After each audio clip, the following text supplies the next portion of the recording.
जीतने वालों को मेरा सलाम। जो लोग अपने प्रोफेशन में टॉप 10% या 1% में आना चाहते हैं, क्या उनको टैलेंट बहुत कम आने वाला है?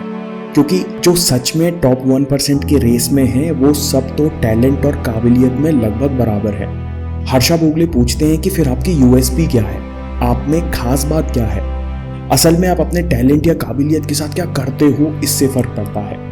क्रिकेट में और इंडिया में ही नहीं, हर जगह लोग टैलेंट से बहुत जल्दी चकाचौंध हो जाते हैं और इस बात को सच मान बैठते हैं कि टैलेंट बहुत बड़ी चीज़ है। असल में ये गलतफहमी एक तरह का फियर है, क्योंकि अगर आपने ये जान लिया कि टैलेंट सक्सेस का बहुत छोटा सा हिस्सा है, सबको जीरो से ही शुरू करना पड़ता है, तो आपको भी मेहनत करनी पड़ जाएगी। इसलिए आम जनता टैलेंट की पट्टी आंखों पर चढ़ाई रहती है। एक रीसेंट स्टडी में नोबेल प्राइज विनर्स की एज देखी गई। जैसा आप ग्राफ में देख सकते हो कि अधिकतर इन्वेंटर्स और साइंटिस्ट की उम्र 38 साल के आसपास थी। मतलब ब्रिलियंट साइंटिस्ट को भी अपने फील्ड में कुछ अभूतपूर्व काम करने में 10-15 साल लगे हैं, और ये पैटर्न क्रिएटिव आर्ट्स और स्पोर्ट्स में भी है। हर्षा कहते हैं कि मैंने क्रिकेट और ब्रॉडकास्टिंग में भी देखा है कि वर्क एथिक और एटीट्यूड लंबी दौड़ में सबसे ज़्यादा मायने रखते हैं। वर्क एथिक क्या है और क्या नहीं, ये कहाँ से आता है, ये सब कुछ हम विराट कोहली, विल स्मिथ और कोबे ब्रायंट के बहुत सारे एग्जाम्पल से देख चुके हैं। लिंक आपको डिस्क्रिप्शन या कमेंट में मिल जाएंगे। हर्षा कहते हैं कि वर्क एथिक का प्राइम एग्जाम्पल अगर कोई हो सकता है तो वो है तेंदुलकर। ऐसा तो नहीं था कि जब तेंदुलकर पैदा हुए थे तो उनके ऊपर 100 सेंचुरीज का टैग लगकर आया था और नर्स ने कहा, ये लीजिए मिसेस तेंदुलकर, ये रही 100 सेंचुरीज आपके लिए। 14 साल की उम्र में सचिन ने 2 सीरीज लगातार खेली, शायद एक एसोसिएशन की टीम से और दूसरा बॉम्बे क्लब की टीम से। उनके पास ऑप्शन था कि वे दूसरी सीरीज के लिए मना कर दें, लेकिन उन्होंने लगातार 55 दिन क्रिकेट मैचेस खेले। साथ में वे हर दिन सुबह शाम 2-2 घंटा प्रैक्टिस भी करते। छोटे सचिन इतना थक जाते थे कि वे डाइनिंग टेबल पर सो जाते, और ये उन्होंने लगातार 55 दिन किया, क्योंकि वो खेलने का कोई मौका नहीं गंवाना चाहते थे। इसे एटीट्यूड कहते हैं। सचिन के टैलेंट ने 100 सेंचुरीज नहीं बनाई, सचिन का वर्क एथिक और एटीट्यूड बहुत आगे था। हर्षा कहते हैं कि जब आप टॉप लेवल पर पहुंचते हो तो गेम के प्रति पैशन और परफॉर्मेंस करने की भूख ज़्यादा मायने रखती है।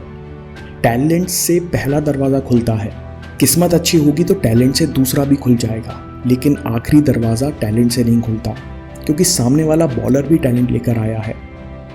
हर्षा कहते हैं कि जब मैं IIM अहमदाबाद गया तो मैंने टैलेंट की रूप और सीमाएं देखी।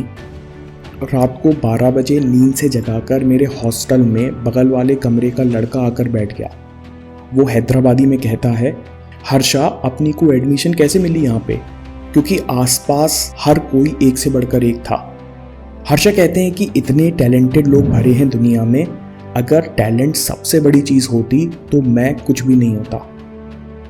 हर्षा कहते हैं कि एंड गोल की चिंता होना बड़ा नेचुरल है, इसलिए हम लोग रिजल्ट्स के गोल बनाते हैं और वहाँ हर हालत में जाना चाहते हैं। एंड गोल बढ़िया है क्योंकि उससे विजन मिलता है, लेकिन उससे चलने का रास्ता नहीं मिलता। ना ये पता चलता कि रास्ते में दिक्कत आए तो आप क्या करें। हर्षा कहते हैं कि मुझे कॉर्पोरेट लाइफ का तो पता नहीं, लेकिन स्पोर्ट लाइफ में खासकर क्रिकेट में मैंने देखा है एंड गोल्स कुछ देर बाद परेशान करने लगते हैं, क्योंकि ये हमारे कंट्रोल में नहीं होते, और अगर केवल एंड गोल्स पर नज़र है तो प्रेशर और परेशानी बढ़ती है। मैंने कई यंग क्रिकेटर्स को देखा है कि वो लोग गोल बनाते हैं कि इस सीरीज़ में 500 रन बनाने हैं या मुझे 3 सेंचुरीज बनानी है। इस तरह केवल एंड गोल पर फोकस करना चिंता और उत्कंठा का कारण बन जाता है, और ये प्रॉब्लम प्लेयर्स की परफॉर्मेंस का दम घोट देती हैं। सैंडी गॉर्डन, जो ऑस्ट्रेलिया यूनिवर्सिटी में साइकोलॉजिस्ट थे और इंडियन टीम के साथ कंसल्ट कर रहे थे, युवराज सिंह उनसे कहते हैं कि मैंने कई मैचेस से सेंचुरी नहीं लगाई है, मुझे घबराहट होती है। गॉर्डन और युवराज ने मिलकर उनके गोल्स बदल दिए। गॉर्डन कहते हैं कि आप नंबर 6 पर बैटिंग करते हो तो आपका गोल होना चाहिए कि अंत तक बैटिंग करो और टीम को जैसी ज़रूरत है वैसा खेलो। Excellence builds career. हर्षा कहते हैं कि अपने करियर में ग्रोथ करने का सबसे सीधा रास्ता है कि जमकर काम किया जाए। IIM के बाद मैं क्रिकेट कमेंट्री करना चाहता था, उसी वक्त ऑस्ट्रेलियन ब्रॉडकास्टिंग कॉरपोरेशन ने मुझे न्योते पर बुलाया, लेकिन वो मुझे एक धेला नहीं देना चाहते थे, क्योंकि जब आप बाहर ब्रॉडकास्टिंग करने जाते हो तो आपकी कंपनी आपका खर्चा उठाती है। हर्षा कहते हैं कि मेरी कंपनी ऑल इंडिया रेडियो को तो पता भी नहीं था कि उनका एक ब्रॉडकास्टर क्रिकेट कवर करने ऑस्ट्रेलिया जा रहा है। हर्षा कहते हैं कि मुझे कहीं से भी पैसे मिलने का तो सवाल ही नहीं था, तो मैं खर्चा निकालने के लिए 2 न्यूज़पेपर रिपोर्ट्स लिखता, एक दोपहर के न्यूज़पेपर की और एक सुबह के न्यूज़पेपर की। तब इंटरनेट भी नया आया था।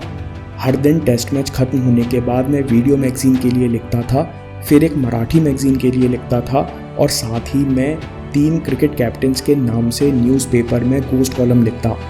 उस समय काम बहुत ज़्यादा था, लेकिन मैं अच्छा और ज़्यादा काम करते करते बहुत कुछ सीख गया। उस समय मेरे लिए बड़ी किस्मत की बात थी, क्योंकि एक कॉलम में ऑस्ट्रेलिया के कैप्टन एलन बॉर्डर के लिए लिखता था।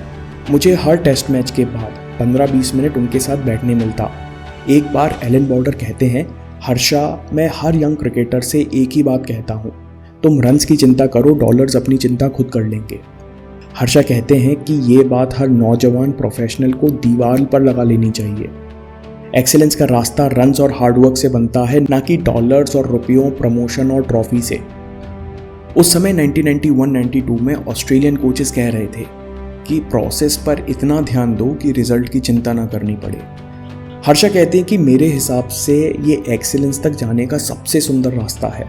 जितना थोड़ा बहुत स्पोर्ट्स मैंने देखा है, मैं कह सकता हूँ कि मैचेस हारे और जीते जाते हैं इसलिए नहीं कि एक टीम दूसरे से अच्छा खेलती है, बल्कि इसलिए कि एक टीम ने उतना अच्छा नहीं खेला जितना वो खेल सकती थी। एक्सीलेंस कहाँ है? हर्षा कहते हैं कि मैंने करीब से देखा है कि महान टीम्स इसलिए महान बनती हैं क्योंकि उनकी प्रिपरेशन और प्रैक्टिस अव्वल दर्जे की होती है। ऑस्ट्रेलियन क्रिकेट ने 5 वर्ल्ड कप इसलिए जीते क्योंकि आज से 20 साल पहले से वे परफॉर्मेंस गोल्स भुलाकर प्रोसेस गोल्स बनाते आ रहे हैं। हर्षा कहते हैं कि एक्सीलेंस कहाँ है, रिजल्ट्स में या परफॉर्मेंस में? वे कहते हैं कि मेरे हिसाब से एक्सीलेंस छिपी है प्रैक्टिस में और तैयारी में।